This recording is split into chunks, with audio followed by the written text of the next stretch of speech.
ano po, maraming salamat po. At nabigyan po yung anak ko po ng ganitong ano po, gamit sa school. Tapos thank you po kay Ma'am Flens at kay Ma'am Florence. Okay, thank you. School supplies po. Thank you po. Ma'am Flens, Ma'am Florence, maraming po salamat sa binigyan niyo sa aming gamit. Yeah. Ano masabi mo? Salamat po. Salamat po sa sponsor. Ma'am Len, Ma'am Flores, maraming salamat po sa bigay ninyo.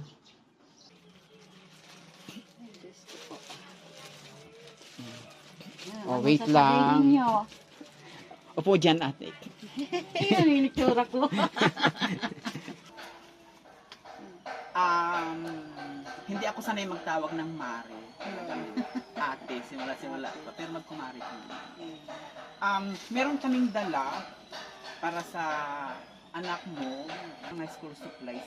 Ano? Oo. Laking tulong niya. Anong pakiramdam mo? Masaya ba? Malungkot? Iiyak? O ano?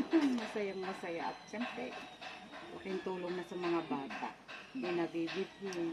Kahit pa paano. Pero itong mga ito, hindi ito personal galing sa akin. Galing ito kay Mang Flinda at sa kanyang kapatid, kay Mang Florence. Anong mensahe mo sa kanila?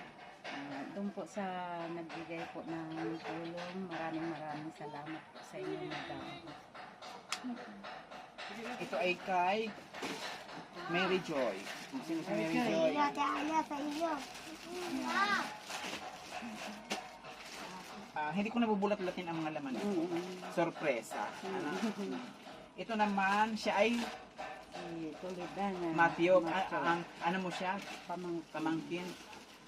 Ayan. Po. Si Isa, yung Okay. nagsundo sa akin, nagbalik. Tapos ito naman, doon sa isa mong anak.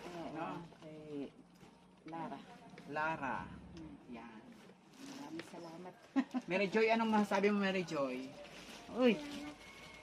Abay, mag-ayos ka. Abay, harap ka dun, Ano oh. doon, oh. Anong masasabi mo? Dahil? Umayos ka. Dahil ano? Sa binigay ko. Binigay po. Ikaw, Matthew, anong masasabi mo?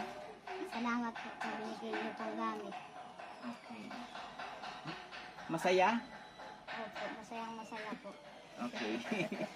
Okay mga kay... Ay, anong trabaho mo pala ngayon? Ay, nag-extra ko dyan kay, kapitbahay namin. Nang? Malinis ng bahay. Magkano naman ang sahod? Ay, binibigyan man ako ng 500. Okay. Yung sa pag-ano.